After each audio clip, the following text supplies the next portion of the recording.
Hello, you fabulous madcappers. Welcome back for another winter fashion cap lesson. And this one we actually call the winter fashion cap, and we're going to continue to combine some of the bits and pieces that we learned how to do in previous tutorials.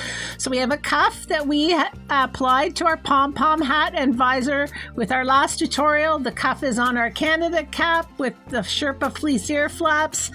And today we're going to add that cuff, and we're going to use the top from our Canada cap with the long ear flaps to create a fashion cap with a flower pin. And I'm going to show you how to make that flower pin. I have a free template for the flower pin that we will include with the instructions about this cap that you can get from our website.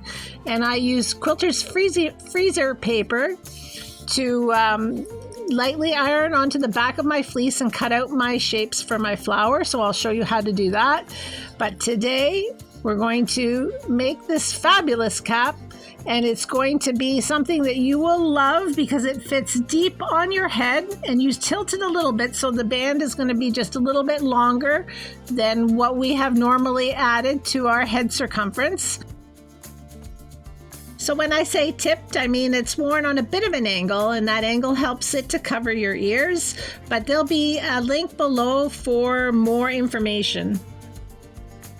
But you'll be able to get all the pieces for our average head size on our website as a free download, and we will have a pattern available for a nominal fee that has 3 graded head sizes, as well as the flower template and written instructions. So there'll be a link below in the description when that's available. So we're just cutting out our pieces now. Once again, I'm using that popular red and black check fabric, and it's a good quality fleece. It has a nice velour finish on one side.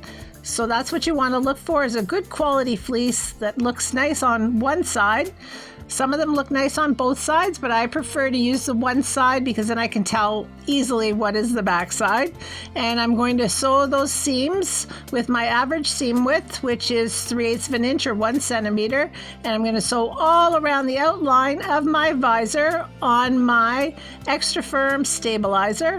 And these are my band pieces, and they have a shape to them that accommodates our slight tip of the cap, so the cap goes down a little bit further on the back of our head. There's 2 pieces for the band, and I'm using black as my lining color, which will pop out at the bottom when I fold up that cuff. So to get started sewing, we're going to do our outline around our visor. So our sew-in, extra firm sew-in stabilizer is attached to the back of our top visor piece, our outside piece of our visor. So we're sewing it on the wrong side, and I go all the way around, and there I can see my outline, which makes it easy for me to cut a matching piece out of black fleece, which will be my under visor. And when I finish doing all of this rough sewing, all my pieces are going to match exactly, which is nice, and the visor is going to sit perfectly fine and flat and wonderful without any weirdness going on at the outside edges. The pieces will all match because I've sewn them first, and then I'm going to trim them down to shape. So I'm going to do that long curve on the outside edge of my visor, and I'm sewing all the pieces together now. My visor fleece is right sides together, and my extra firm sew-in stabilizer is on the back of my main top visor piece. Now that I've got that rough sewing done, I'm going to go along and sew that outside curve again with a 3/8 of an inch or 1 centimeter deep seam, which is my seam width.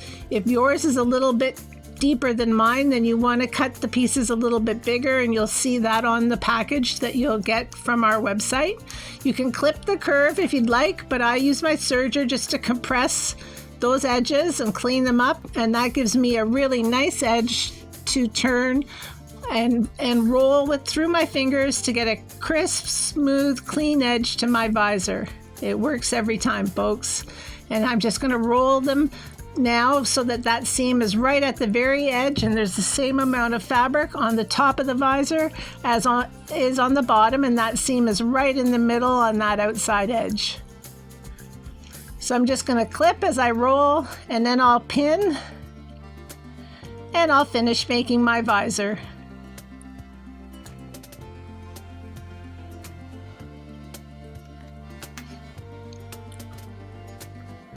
To finish the visor now, I'm going to sew through the 3 layers and sew that inside curve closed. And I'm just following along that initial tracing stitch that I did. And now I'm going to top stitch about 3/4 of an inch or 1/2 inch or 13 millimeters up from the edge. And I use my magnetic seam guide to help. And there's a link for that below. We have that on our Amazon affiliate page. So if you want to have that same heavy-duty magnet that I use, which never moves, which is great, then there's a link below. And now I'm going to do the back seams for my lining. And what I like to do is all of these back seams right now, I'll do my back seam for my cuff piece.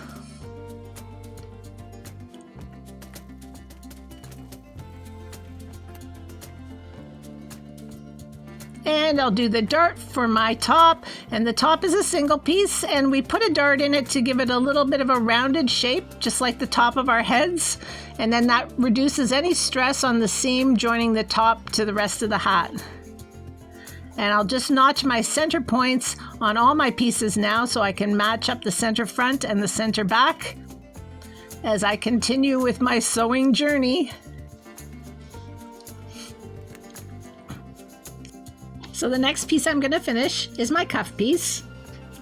And my visor is going to be attached to my cuff, but first I'm going to sew that seam flat. I'll top stitch on either side so that I have a nice double line of stitching all the way down that back seam, and it's perfectly flat inside. There's no heavy bulk to bother my head, and it doesn't interfere with the size of my cap. Now just pivot and come back down on the other side of that seam. So up one side, pivot, come back down the other side. And I'll just show you how nice it looks. And now I'm going to fold my cuff in half the long way. And I have a raw edge and a folded edge, and I'm going to sew the 2 raw edges together just with a very close narrow seam, about 1/4 of an inch or 6 millimeters up from the edge, and I'll use my magnet guide to do that as well.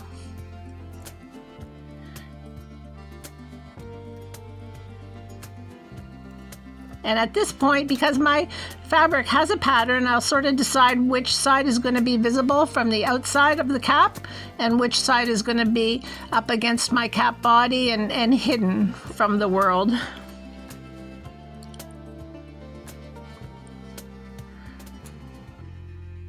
So now I'm going to attach my visor to my cuff, and I'm doing right sides together. And I'll start by matching up the center notches on both pieces. And I'll use a few pins to help attach that curved visor to the straight edge of my cuff piece.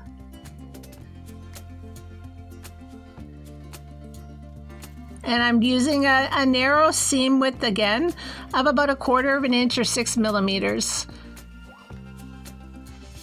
Then I'll just check to make sure that I don't have any puckering fabric, but it looks perfect. Everything is good. And I should mention too that I cut my visor top on a diagonal just to give it a bit of interest, so that it's a more interesting pattern than just straight up and down checks. And I'm going to do top stitching on the outside piece of my cap band. So up one side, down the other, and get that inside seam flat. And I'll do it on the lining piece now, which is solid black. And you'll also notice there's a bit of a curve in that piece, and the curve is at the top of the cap, so it helps just to give more definition to the top of the hat and reduce the amount of fabric at the top that we're going to work into the top eventually. And now what I'm going to do is I'm going to put the wrong sides together. So my 2 band pieces are going to get sewn together at each raw edge, and going to match up the back seams So the wrong sides are together, and on both sides we have the good side of the fabric. So we have the nice side of the lining and the nice side of the outside of our cap. And I'm just matching up the center notches that I cut earlier. And I'll just do a very close seam, another 1/4 inch or 6 millimeters from the edge, as I sew along the entire length of that upper and lower part of my band. And I'm sewing those two pieces together so they become one, and they're very nice on both sides. So I'll use my clips and pins, and I've eased them in so they match perfectly, and I'll just sew where I'm pointing, and I'll just show you quickly what I mean.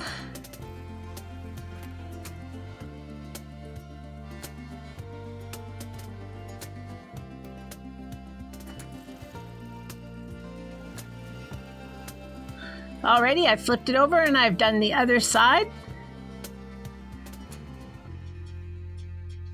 And once I take away all the pins, we're ready to attach the top. But first we're going to do the top stitching on that dart. So we'll sew that dart flat. And I go up one side of the dart into the center, past the end of the dart, pivot, and come back down the other side. So we'll match our back dart with our back seam and just center that seam on each piece with a pin, and then we're going to center our notches at the front. And the pieces should fit together pretty well. We'll ease them in a little bit, slightly. If one is way too big than the other, then this is a good time to redo one of the pieces. Probably easier to redo the top than the bands.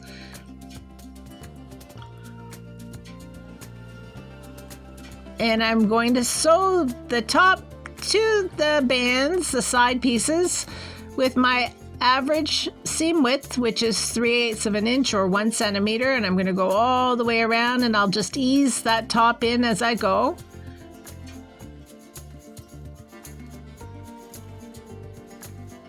All right, it looks good. And I'm just going to do a top stitch now right up at the top, but on the band. Just do a little bit of an extra row of sewing that helps again to remove any stress on the top of the hat from your head shape fitting into a fitted cap shape. And you can do that on the inside of the hat right up against the seam, or you can do it on the outside. You just want to push the seam from the joining of the top to the side to the left of your presser foot, and sort of work with your presser foot on the left side up against the seam. You'll get the hang of it. Do whatever gives you the neatest job. You want it to look fairly consistent. It'll be about 1/4 of an inch down from that top, and then finish off with a serge if you have a serger. If not, you don't need to worry. It's going to look nice because it'll be hidden inside the cap. All right, our cap top is done.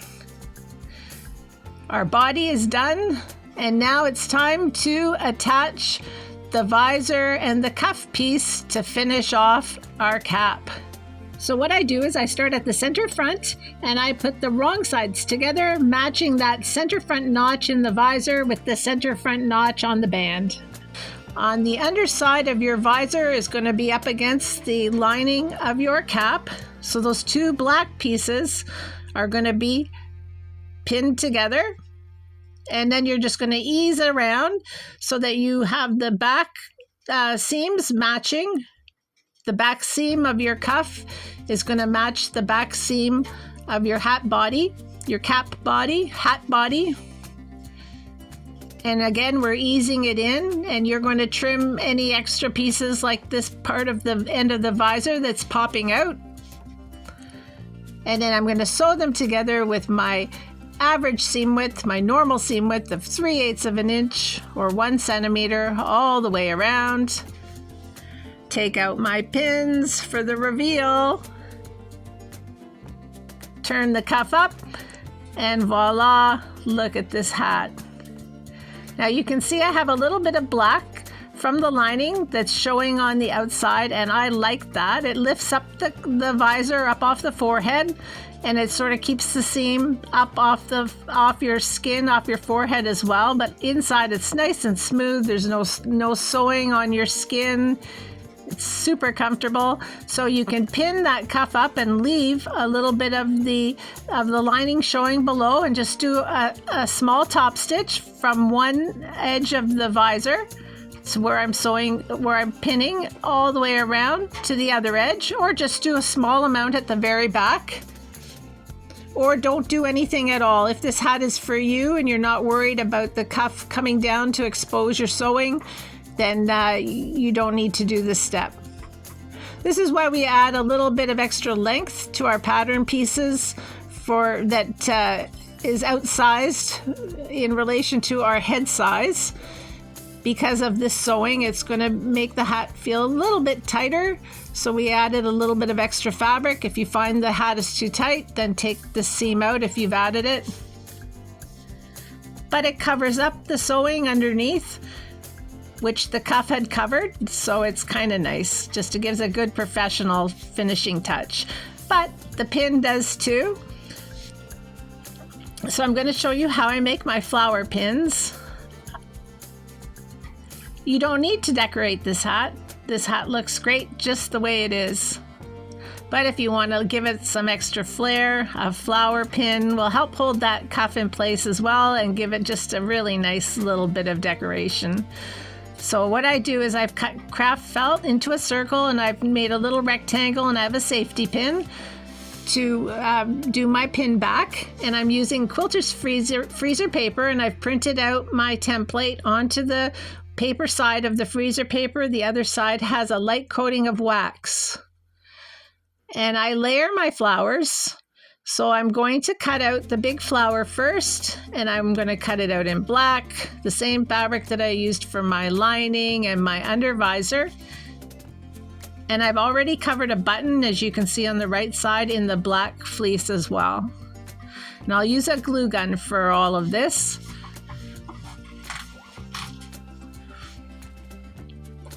So taking a scrap of black and working on the wrong side, so the right side is down on a very low heat on my iron. I'm just going to give it a few seconds so that the wax melts, and that holds my paper template onto the back of my fleece. And then I'm going to carefully go around and cut it. And it doesn't hurt to add a pin into that paper as well, and the inside of the flower, just to hold it too.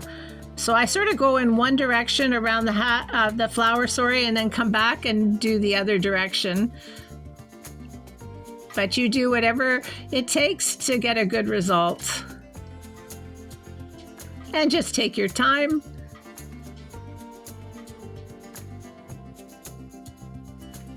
And this flower is just a hand-drawn version of the Sizzix die flower that I use. I just sort of roughly eyeballed it, because I die cut my flowers that I sell in my business with my hats. But I've hand drawn these as a fairly good replica of what I use in my die. And so now I'm going to do two more layers. So a medium layer and a smaller layer, and I'll use the check material, the same as the hat body. And I'll put a pin in and just take my time cutting around the outline on my template that I printed on my freezer paper.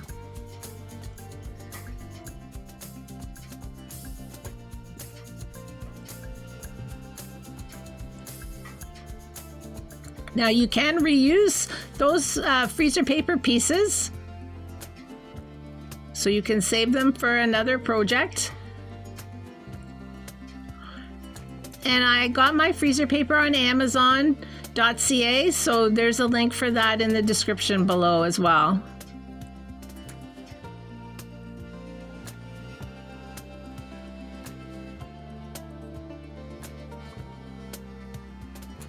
So now I've got my flower pieces cut, and I'm going to use my glue gun to assemble all those pieces together.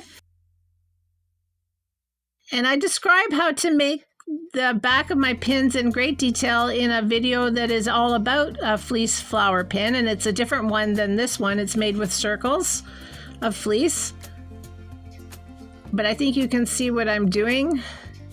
So I've put some glue on the back of my button. Now I'm gonna glue the smaller flower onto the middle flower.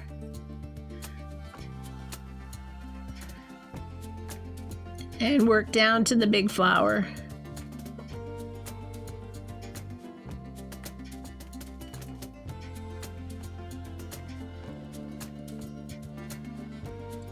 And I'll glue my back onto the back of my pin, and I let it dry before I use it on a hat. So give it a good few minutes before you actually try to adhere it to a hat. You don't want to get glue on your hat after all that work. And this is my Sizzix machine, my Big Shot. I have a link for that as well, and a few flower dies on our website in the description below that you can buy on Amazon.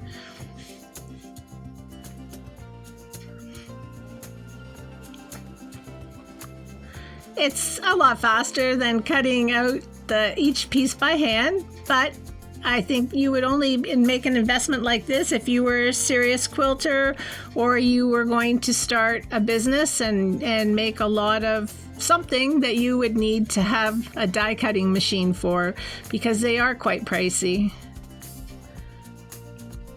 But my hand cut one is fairly close to the one that I cut with my die.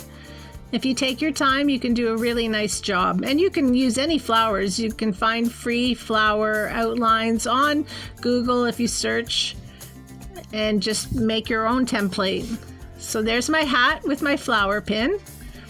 And an alternative would be to actually buy a pin or use one you already have in your collection. So here's the hat in black with a lovely butterfly pin. So in summary, we are finished, folks. There was the Canada cap with the long ear flaps and the cuff. And then we used the cuff in our pom-pom hat in our last tutorial. And now we've used the cuff and the top from the Canada hat to create a fashion cap with a deep fit that comes down to the back of your neck and into your coat collar. Here it is in blue for a customer. And you can make a pin or you can buy a pin. Either way, you're going to love this hat. And 4 layers of fleece, folks, over your ears when the weather is cold and nasty. Look at that. There I am showing off. Yes. I love my caps and my fingerless gloves to go with it. That pattern is on our website too, and there's a video for that on the YouTube channel as well. Questions or comments? Leave them below. You know what to do. Like this video, subscribe to this channel, and we will see you again soon. If you want to support the free distribution of these patterns, consider giving us a super thanks. We appreciate it. We'll see you soon. Thanks for watching. Bye.